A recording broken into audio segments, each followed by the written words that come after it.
नमस्कार, मी रोहिणी स्वागत करते तुमचं रोहिणी फार्मासिस्ट या चॅनलवरती। तर आज आपण पाहणार आहोत क्लीन्सिट ऑफ जेल बद्दलची संपूर्ण माहिती। तर माहिती जाणून घेण्यासाठी व्हिडिओ शेवटपर्यंत जरूर पहा। चला तर व्हिडिओला सुरू करूया। तर क्लीन्सिट ऑफ जेल याचे मॅन्युफॅक्चरिंग हे युनिव्हर्सल ट्विन्स या कंपनीने केले आहे। तर क्लीन्सिट ऑफ जेलमध्ये क्लिंडामॅयसिन नावाचा ड्रग आहे जो की 1% W/W अशा वेटमध्ये आहे। तर हा जेल नेमकं कशासाठी वापरला जातो चला तर पाहूया। तर क्लीन्सिट ऑफ जेलचा वापर हा आपल्या बॅक्टेरियल इन्फेक्शन तसेच पिंपलचे जे डाग असतात ते घालवण्यासाठी याच्यासाठी ह्या जेलचा वापर केला जातो। तर क्लीन्सिट ऑफ जेल हे एक अँटीबॅक्टेरियल म्हणून काम करते। जसे की आपल्याला बॅक्टेरियल इन्फेक्शन झाल्यास पिंपल्स होतात, त्याचे डाग सुटतात, तर त्यासाठी या जेलचा वापर केला जातो। आणि हे जेल अप्लाय केल्यानंतर यामध्ये असलेला जो क्लिंडामॅयसिन ड्रग आहे तर तो बॅक्टेरियाला किल करण्याचे काम करतो। अशा पद्धतीने ही जेल आपल्याला मदत करत असते। चला तर पाहूया हे जेल नेमकं कसं वापरायचं। तर सगळ्यात आधी तुमची त्वचा आणि हात स्वच्छ धुवून घ्यायचे आहेत, ते स्वच्छ कोरडे करून घ्यायचे आहेत। त्यानंतरच ह्या जेलचा तुम्हाला वापर करायचा आहे।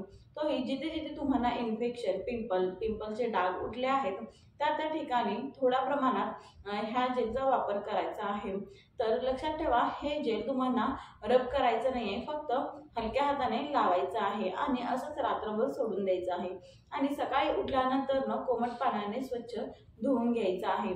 तुम्हाला ह्याचा रिझल्ट आठवड्याभरात दिसून येऊ शकतो। तर अशा पद्धतीने ह्या जेलचा वापर तुम्हाला करायचा आहे। तर लक्षात ठेवा हे जेल वापरल्यानंतर तुम्हाला उन्हात जायचं नाही। शक्यतो ह्या जेलचा वापर करत असताना रात्रीच्या वेळेसच करा, म्हणजे तुम्हाला याचा बेस्ट रिझल्ट दिसून येईल। तर आता आपण पाहूया याचे काही साईड इफेक्ट। तर या जेलमुळे तुम्हाला काही साईड इफेक्ट दिसून येऊ शकतात, जसं की स्किन इरिटेशन होणे, तसेच स्किन थोडीफार लालसर होणे। तर यासारखे काही कॉमन साईड इफेक्ट दिसून येऊ शकतात। तर हे साईड इफेक्ट दिसल्यास तुम्ही लगेच डॉक्टरांचा सल्ला घ्या। तर आता हे जेल नेमकं कोणकोणत्या व्यक्तींनी वापरायचे। तर हे जेल सर्व व्यक्तींनी वापरलं तरी चालते, जसं की महिला, पुरुष, 18 वय पूर्ण झालेल्या मुला-मुलींनी, स्तनपान करणाऱ्या लेडीज, तसेच प्रेग्नेंट असलेल्या लेडीज या सर्वांसाठी ह्या जेलचा वापर केला जातो। तर हीच होती आजची क्लीन्सिट ऑफ जेल बद्दलची संपूर्ण माहिती। तर माहिती थोडी जरी आवडली असेल तर चॅनलला लाईक करा आणि सबस्क्राईब करा। भेटूया पुढच्या नवीन अशा इन्फॉर्मेटिव्ह व्हिडिओजमध्ये। तोपर्यंत bye bye and take care.